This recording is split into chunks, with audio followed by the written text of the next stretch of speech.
Fala, meu povo, professor Marcos Paulo Araújo na área. Se derrubar é pênalti. Pois é, dando início a mais uma aula de direito administrativo agora, voltado aí para o exame de ordem, primeira fase. A nossa disciplina é direito administrativo. Espero que você goste. Na verdade, essa aula é parte integrante do nosso curso de direito administrativo em questões voltado para a primeira fase da OAB, tá bom? Eu sou o professor Marcos Paulo Araújo e pegue aí, digamos assim, essa ponga nessa aula, se inscreva aí no nosso canal, deixe o seu like caso você goste, compartilhe também com outros candidatos aí, colegas de vocês, tá certo? Se inscreva no nosso canal, pois aqui é vídeo semanalmente. Tudo bem até aqui? Tranquilo? Sem maiores churumelas, vamos para a tela então, vamos lá dar início à nossa aula de hoje. Direito administrativo é a nossa disciplina, tá certo? E vamos para mais uma questão que caiu no exame da OAB 2018.2 e diz o seguinte, enunciado: Maria solicitou ao município Alfa licença de localização e funcionamento para exercer determinada atividade empresarial, apresentando todos os documentos necessários para tanto. Contudo, transcorrido mais de ano do mencionado pedido, não houve qualquer manifestação por parte da autoridade competente para sua apreciação. Diante dessa situação, na qualidade de advogado, assinale a afirmativa que indica o procedimento correto. A linha A. Não se pode adotar qualquer medida contra a inércia da autoridade competente, considerando que o princípio da razoável duração do processo não se aplica à via administrativa. A linha B de bola. Deve-se ajuizar uma ação popular contra a omissão da autoridade competente, diante do preenchimento dos respectivos requisitos e da violação ao princípio da impessoalidade. A linha C. Deve-se impetrar mandado de segurança, uma vez que a omissão da autoridade competente para a expedição do ato de licença constitui abuso de poder. A linha D de docinho. Deve-se impetrar habeas data diante da inércia administrativa, considerando que a omissão da autoridade competente viola direito à informação. Pois bem, galera, a linha A, na verdade, como a gente pode estar vendo aqui, ela está incorreta. Então, inicialmente, a gente já descarta a linha A. Por quê? Por que o professor fala isso? Porque a Constituição Federal, lá no artigo 5º, inciso 78, então aqui eu vou deixar para vocês logo o artigo 5º, inciso 75, 6, 7, 8, 78 da CRFB/88, tá certo? A Constituição ela traz de forma expressa no sentido de que o princípio da razoável duração do processo, na verdade, se aplica aos processos administrativos. Então, portanto, o princípio da razoável duração do processo também se utiliza na via administrativa, assim como na via judicial, beleza? Tanto na via administrativa quanto na via judicial. Ok? Até aqui? Pois bem, a linha B, que vai dizer que deve-se ajuizar uma ação popular, contra a omissão da autoridade. Veja que a autoridade, na verdade, ela foi omissa, ausência de ação por parte da autoridade competente, diante do preenchimento dos respectivos requisitos e da violação ao princípio da impessoalidade. A administração pública deve atender ao princípio da impessoalidade. Neste caso, a linha ela está errada também, porque a ação popular, na verdade, é uma ação coletiva, em que o cidadão busca, na verdade, anular um ato administrativo que é lesivo ao patrimônio público, ao meio ambiente, ao patrimônio histórico e cultural, ou à moralidade administrativa. E isso, gente, tem previsão justamente no artigo 5º, deixa eu ver onde... Eita, para escrever aqui vai ser complicado. No artigo 5º, inciso, na verdade, 63, tá bom? Então, portanto, da CRFB 88, tá? Artigo 5º, inciso 63 da CRFB 88 é que vai ter uma previsão, com relação à ação popular que visa atender o que? Atender o interesse de uma pessoa, ou melhor dizendo, de uma coletividade. E aqui a gente sabe que a pessoa está lançando mão desta ação popular para atender o interesse próprio, tudo bem? Então, no caso em tela aqui, Maria que sofre essa lesão, ao seu direito individual, justamente em razão de quê, gente? De não ter aí uma razoável duração no processo. E vamos para a linha D primeiro? A linha D, isso aí você já vai matar o gabarito, na verdade, ela também está errada, ou seja, deve-se impetrar um habeas data. Habeas data serve para fins de acesso a informações, né?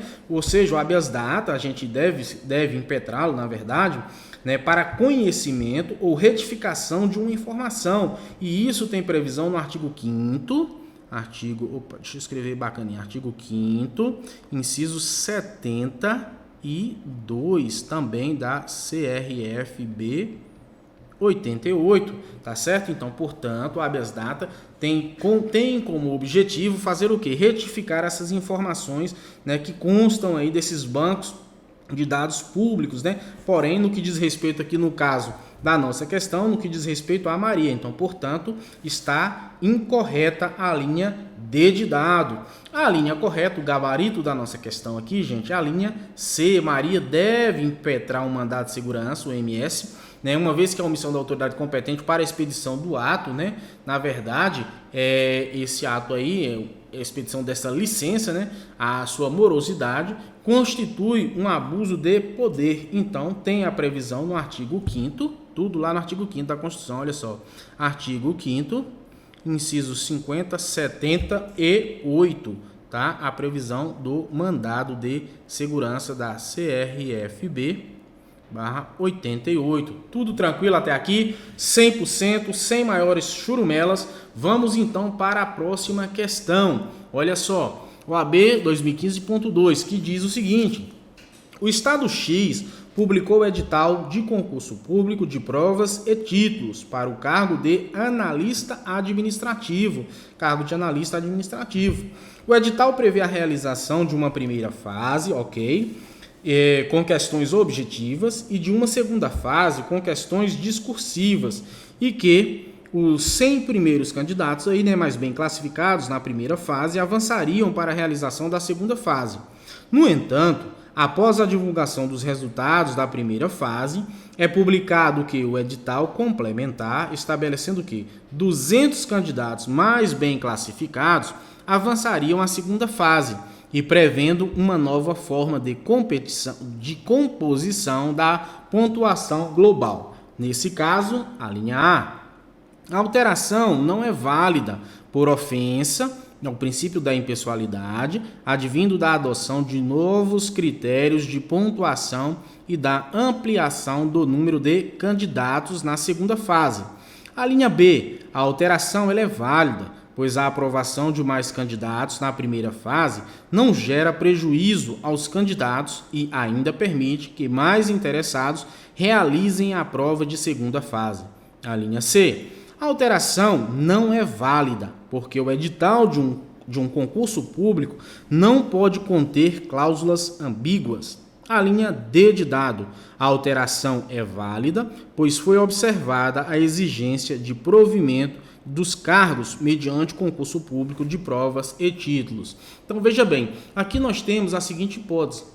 A administração pública vai fazer um concurso público e, na verdade, nesse concurso público tem aqui uma alteração do seu edital. A gente sabe que tanto no concurso público quanto no processo licitatório, o edital ele tem força de lei, é um princípio da vinculação ao edital. Aquilo que está previsto no edital deverá ser cumprido, tá? E aqui no caso específico, a gente pode estar vendo que houve uma alteração, houve uma mudança.